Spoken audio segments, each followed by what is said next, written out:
대전에서 또 전세 사기 피해가 발생했습니다. 지금까지 확인된 피해액만 300억 원대. 이 피해자 대부분은 20, 30대 청년들이라고 하는데요. 오늘 사건의 눈에서는 잇따르고 있는 전세 사기 피해, 이한나 변호사와 함께 이야기 나눠보도록 하겠습니다. 변호사님, 어서 오십시오. 네, 안녕하세요. 네. 자, 이 대전이 다가구 주택 비율이 높다고는 하지만 이 전세 사기 피해가 줄지 않고 있거든요. 이 사건이 터졌다고 하면은 이 수백억 원대의 피해가 발생을 하는데 이번에 경찰에 접수된 사건은 어떤 내용인가요? 네, 경찰에 따르면 지난 11일 대전 유성구 학하동 소재의 다가구 주택에 거주하는 임차인 11명이 임대인 임모 씨를 사기 혐의로 고소했습니다. 임대인 임모 씨는 이 빌라 외에 대전 유성구, 서구, 중구 등의 다가구 빌라 8채를 소유하고 있는데요. 8채 모두 지난달 경매 절차에 넘어간 것으로 알려졌습니다. 네.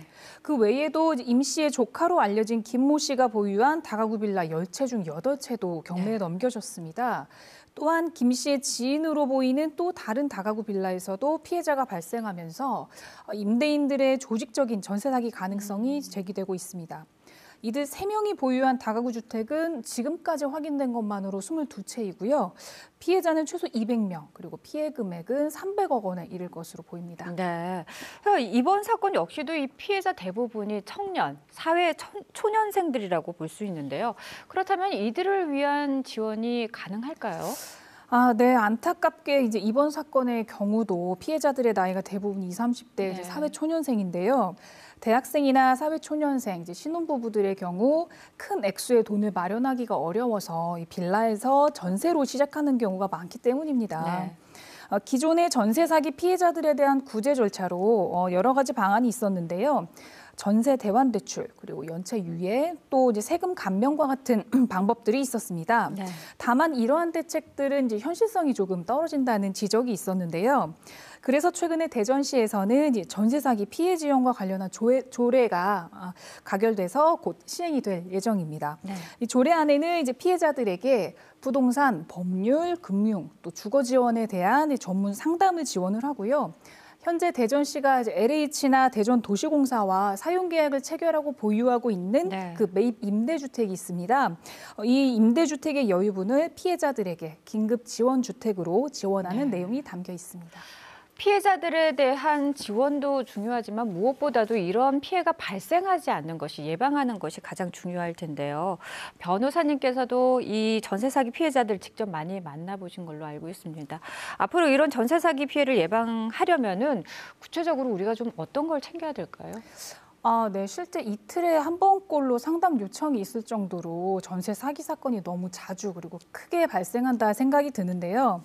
이 전세 계약에서 가장 중요한 점은 만기 시에 보증금을 잘 돌려받는 것이라고 생각을 합니다. 그래서 가장 좋은 방법은 전세 보증금 반환 보험에 가입을 하는 것이고요. 만약에 그렇지 않은 경우, 최악의 경우라면 경매에 넘겨지는 부분을 이제 고려할 수밖에 없습니다. 네. 그렇다고 하면 해당 빌라 이제 시세가 얼마나 되고 기존의 세입자는 몇 명이고 그리고 선순위 보증금 얼마인지 이제 정확하게 알아야 하는데요. 문제는 이 다가구 주택의 경우에는 그 한 개의 주택 안에 여러 세대가 거주를 하고 있거든요.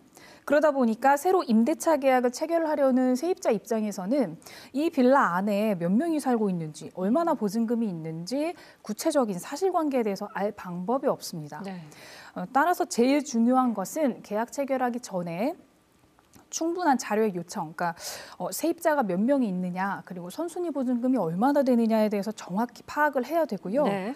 물론 임대차 계약 대부분을 이제 공인중개사를 통해서 계약을 하게 되지만 현행법상으로는 중개사도 이제 임대인에게 강제적으로 어떤 임대차에 관한 자료를 달라거나 정보를 공개해달라 요구할 수 있는 권리가 강제할 방법이 없습니다. 네. 그러다 보니 제 생각에는 이제 제도적으로 다가구 주택 전세에 대해서는 임대차 현황을 임대인이 자료와 함께 의무적으로 공개하도록 그런 내용의 법률을 제정하는 게 어떨까 그런 생각이 듭니다. 임차인을 보호할 수 있는 법률이 더 보완이 돼야 된다. 이런 말씀인 것 같습니다. 자, 변호사님 오늘 말씀 잘 들었습니다. 고맙습니다.